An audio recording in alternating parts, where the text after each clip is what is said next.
Hello and welcome to Pro Trader Strategies Market Commentary for Monday, December the 12th. My name is Eric Wilkinson. Some of you may recognize me as the Wolfman from CNBC, Fox Business, or even the Wall Street Journal for my commentary on everything from economic to geopolitical and market analysis.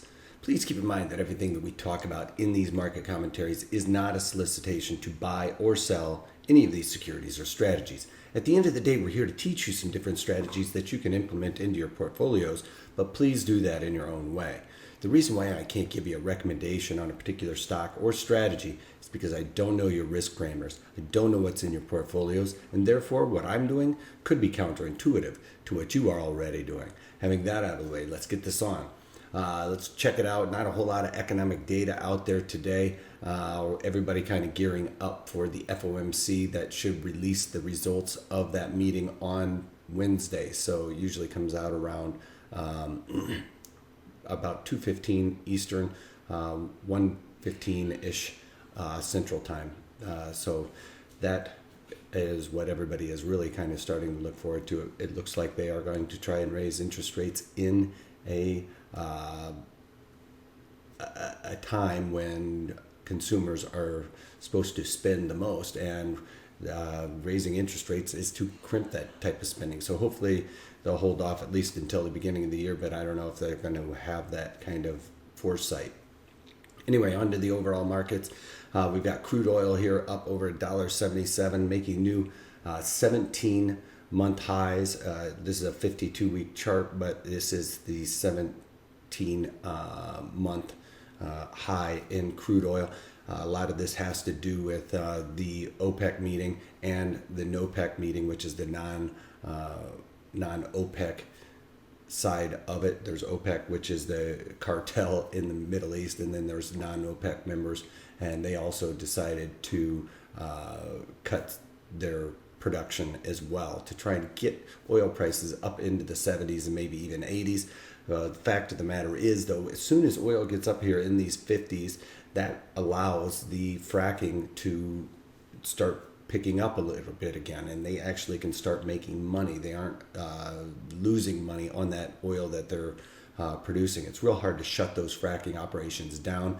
They just cut them down to a minimum and lose a little bit of money on that margin for that time that it is below it. But as soon as it gets up above 50, they start making money. They're going to start producing more, and they're going to start ramping that up. We also saw in Texas, they've found more fracking oil there that actually trumps the Balkan oil fields. So now altogether we have more oil than supposedly what Saudi Arabia has, and it's all in fracking, but it's a little bit more difficult for us to get out. They have to separate rock from oil. We have to separate the oil from the rock, which is a much more difficult process, more cost intensive, if you will. And oil is pushing higher. Another reason why we saw this happen a little bit late, that was a November 30th meeting where we saw that they were going to agree to oil production cuts. It's not really in effect now. It's really supposed to be going in effect in 2017. But what we're seeing here is a lot of money managers have cut their short positions in oil, which has caused crude oil to really spike higher. So that could be a capitulation moment.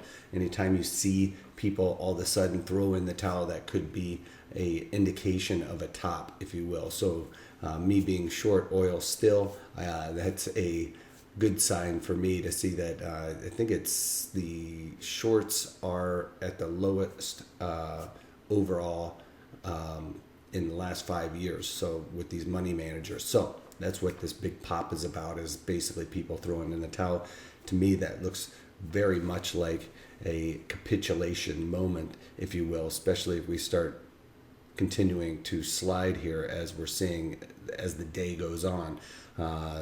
This gap above everything else is usually an indication of it just getting exhausted to the upside. So hopefully for my portfolio and my short positions, that will come true.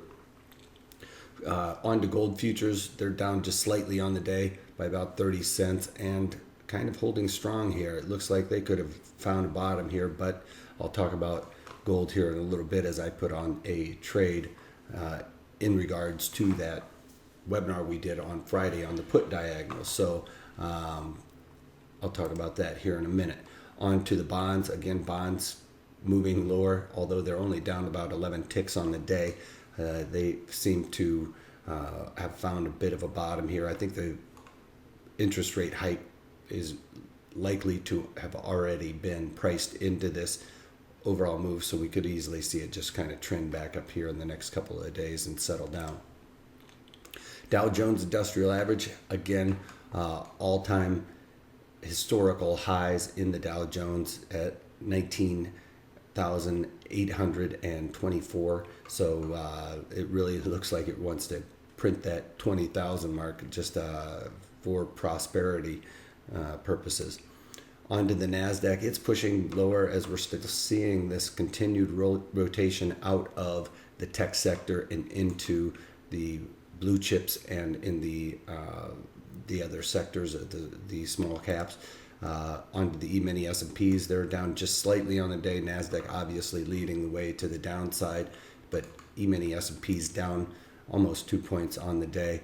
But a very tight range. As you can see, overnight we did get that push higher and printed the overnight highs, but has since started settling down and coming off. But right lock and step pretty close to where we finished on Friday's close. GLD, this is the trade that I was talking about that I really went into detail on how to set this trade up in the webinar on Friday. If the overall economy starts picking up a little bit, as we've been seeing, we've seen consumer confidence go through the roof. I decided to add a little bit of shorts to this.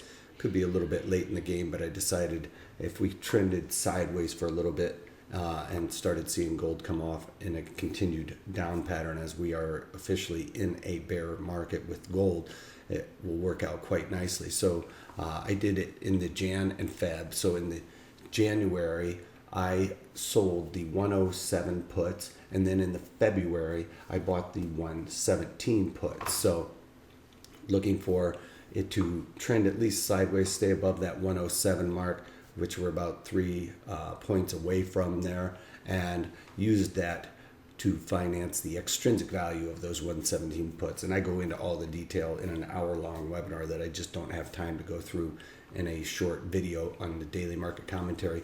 But I did that Feb Jan 117 107 put diagonal for $6.22. So I paid a debit for that, but that debit puts my break even above where it was trading at the time of inception on that. So I think that my break even right there is right around, do the math real quick, at about 78. So 110.78. So I've got a little room to the upside on that before it reaches my break even, and that's why we go through that process in order to make that break even. So we are already doing well on that. So I go into those details on that. You know, one thing that we can manage is the setup, and after that, then we can play around with it a little bit. But for all intents and purposes, the setup is the way to